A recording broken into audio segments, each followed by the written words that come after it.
I ended my year trying something new.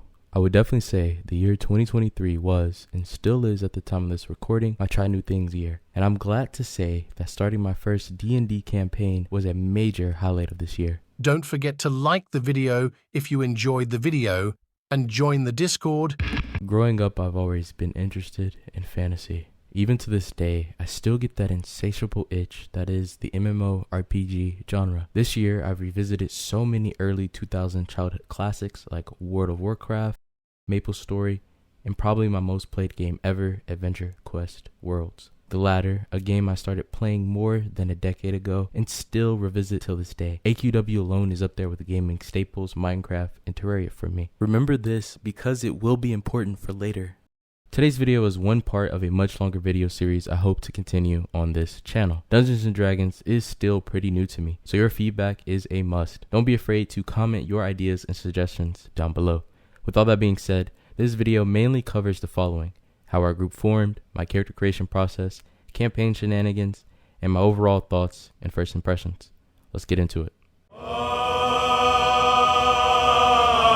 Talks at my job led to my coworkers and I forming a group to meet on Wednesdays for our weekly D&D campaign. Our two most experienced players were experts in either 5th edition or 3rd edition, with countless hours in Baldur's Gate, Pathfinder, Diablo, if that even counts, Neverwinter, not the MMO, but the other one, I think it's like Neverwinter Nights. So safe to say our group was in good hands.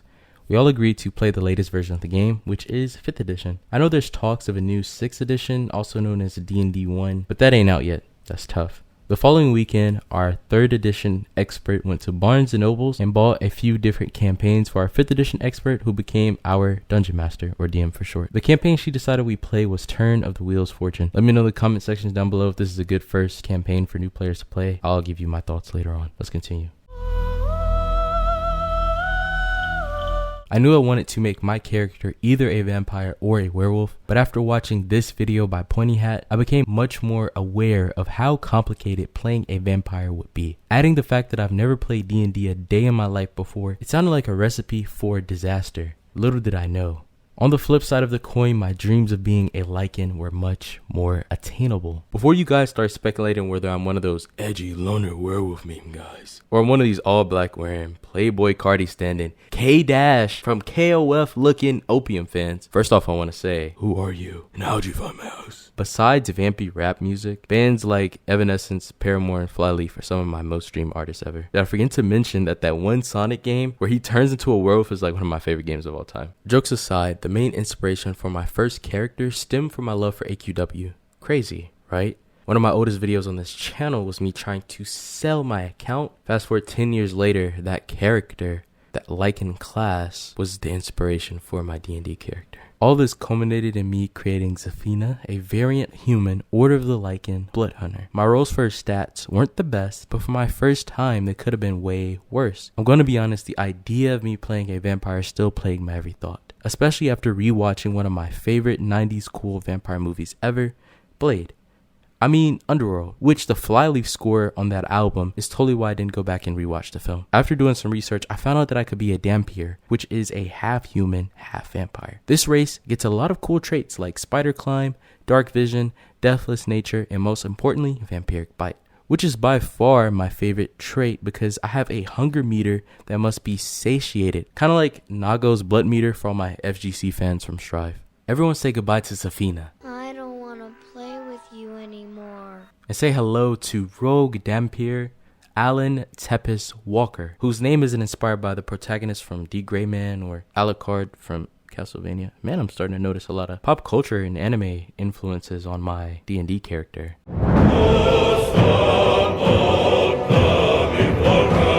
Our party consists of the following members: a orc or half-orc barbarian named David, a goblin warlock named Adora, a dragonborn monk named Zoe, a human barbarian, we call him Squid, and a Dhampir rogue named Alan. Looking back, I wish I made a cleric because we definitely needed the added support in casting after our first battle. I woke up in a mortuary on a cold stainless steel table.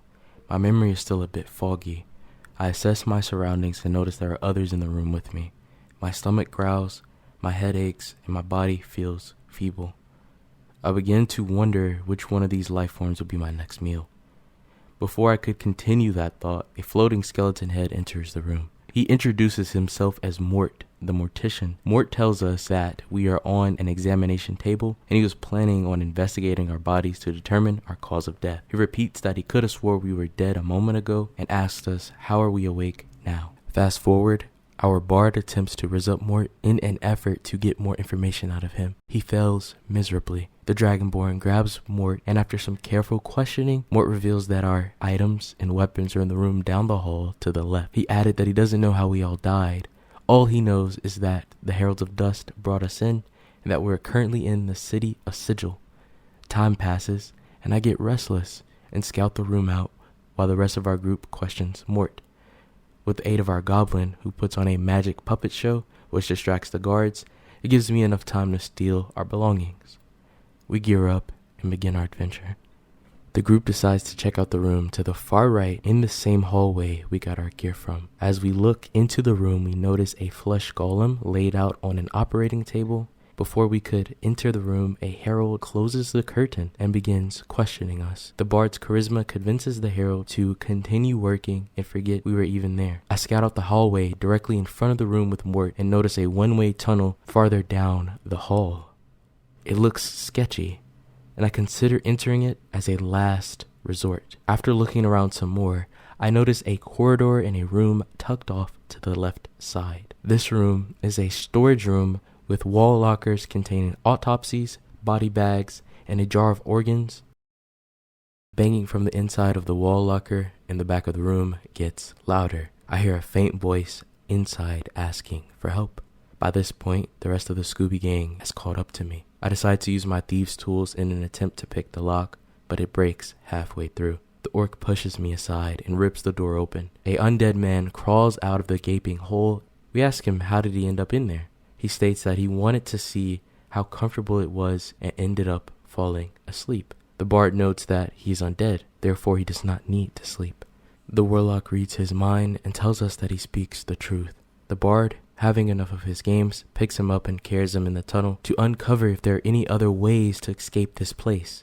After a while of banter, the group is split between throwing him down the suspicious hallway or beating information out of him. Our indecision angers the orc, causing him to throw the man down the hallway towards the room where we all started. The undead man crashes into the herald from earlier, causing us to enter combat with the advantage of surprise. I enter stealth and dash toward our prone opponents, getting the upper hand on the herald, stabbing him twice. The monk follows behind me, attacking him for critical damage. The warlock misses her eldritch blast. The bard, remembering the golem from earlier, casts Circle of Daggers to wound him before he can even join the battle, while the barbarian inches closer to the scene of the battle. The herald misses its first attack on me. In an attempt to regain my health and overcome my hunger, I use Vampiric Bite, which misses. The monk follows my miss with a flurry of blows, leaving the herald visibly dazed. With his second attack, he strikes the undead man. The bard chains that attack with Vicious Mockery for even more damage. The flesh golem joins the battle. As he rushes through the circle of blades, he takes damage. But unfortunate for our bard, he is the flesh golem's first target, hitting him for half his health. Upon seeing this, our barbarian enters rage, pushing the bard out the way, swinging his club and bonking the golem on the head for no damage, even though the attack landed. The warlock casts Eldritch Blast and noticed that the golem can only be weakened from magical abilities and is resistant to physical attacks. The herald strikes me twice for all my health, which leaves me in a down state. The monk attacks both the undead man and the herald, leaving them both in a critical condition. The bard finishes the undead man with Vicious Mockery and makes his way towards me on the ground. Our barbarian continues to strike the golem not to lose his rage. That way he can continue tanking. The warlock casts Fireball, hitting the golem for immense damage. The monk obliterates the herald and moves toward the golem to back up our raging orc. Meanwhile, the bard heals me close to half health, and the warlock casts Eldritch Blast, which misses once again. The orc tanks the golem's attack and strikes him back for no damage. The dragonborn uses his fire breath to burn both the golem and our orc by proximity, wearing them both down. The bard casts Dissonant Whispers and walks toward the golem. In its frightened state, it runs away from the bard into the suspicious tunnel, which turned out to be trapped, engulfing the golem in a fiery blaze. As it runs down the tunnel, the warlock casts Eldritch Blast, sniping it for all its remaining health. And that concludes our first battle in our campaign. Let me know in the comment section down below how well I was able to describe these events. Let me know if you guys found this entertaining or not.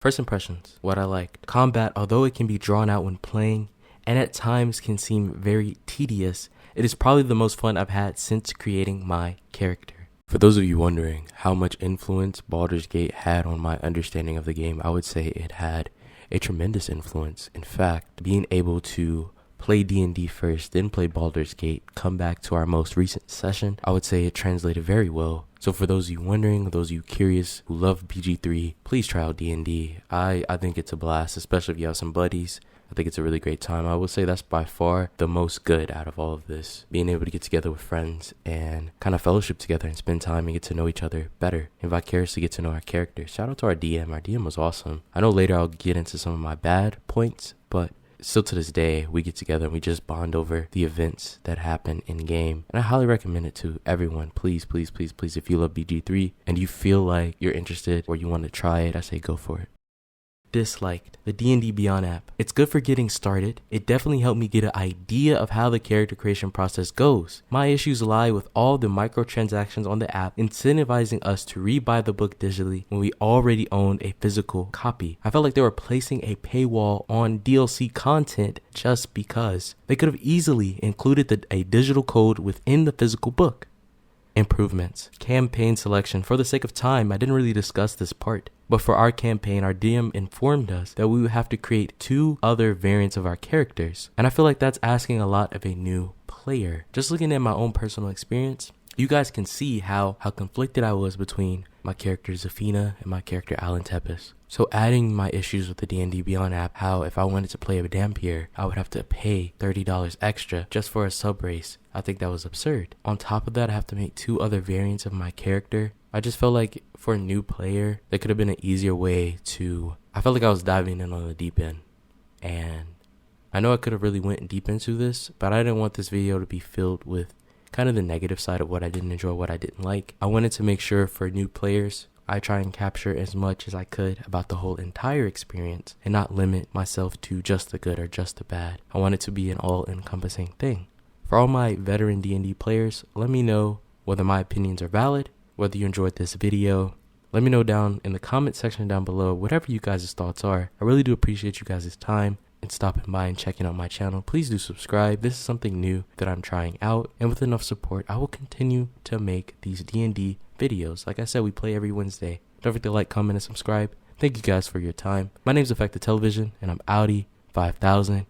You dig? I haven't said that in years.